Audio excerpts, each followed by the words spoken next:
ስሙን ስንጠራ የለም ከፊት ጌታችን አምላካችን አልጨመርክበትም እንዴ? ኢየሱስ ብለን ስንጠራ እኮ ጌታም ነው አምላክም ነው። እኛ ምንጨምርለት የለም ብንለው ጊዜ ኖሮ አይጎዳንም። ለብቻው ኢየሱስ ስላልን ግን አጎደላችሁ የሚል ቁጣ የለብንም። መልአኩ ቅዱስ ገብርኤል ስሙን ማን ትይዋለሽ ነው ያለው? ኢየሱስ ብሎ ነው የተናገረው። እርግጥ ነው ጌታ ነው፣ አምላክ ነው፣ መድኃኒት ነው፣ ቤዛ ነው፣ ንጉሥ ነው፣ ዳኛ ነው። ይሄን ሁሉ ጸጋ እየጨመርንለት ብንጠራ እንከብራለን እንጂ አንጎዳም። ስሙን ለመጥራት አትሳቀቁ። አሁን ሰይጣን እያደረገን ያለው መናፍቃን ሲጠሩት እያሰማ እኛን ከስሙ እያሸሸን ኢየሱስ ኢየሱስ ካለ ጤናማ ነው ሰው ይባላል። ኢየሱስ በማለታችን የሚመጣ ብዙ ተግዳሮት እንዳለ ደግሞ ለአፍታም ቢሆን እንዳትረሱ። ስሙ ሲጠራ ይጨነቃል።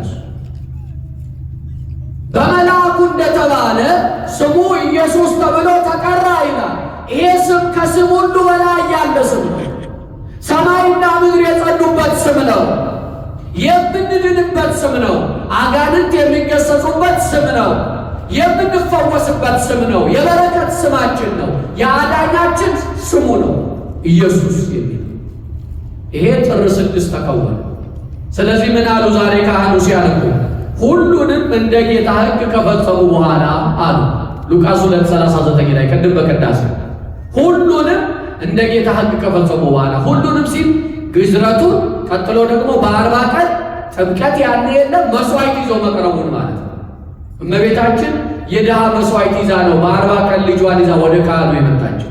አሁን እኛ በ40 ቀን ልጅ ይዘን ቤተ መቅደስ ስንመጣ አንዳንድ መናፍቅ አልሳቀባችሁ? ያላመነ ልጅ እያለ እንኳን እኛ ባለቤቱ ሕጉን የሰራ ኢየሱስን በ40 ቀን ቤተ መቅደስ መጣ።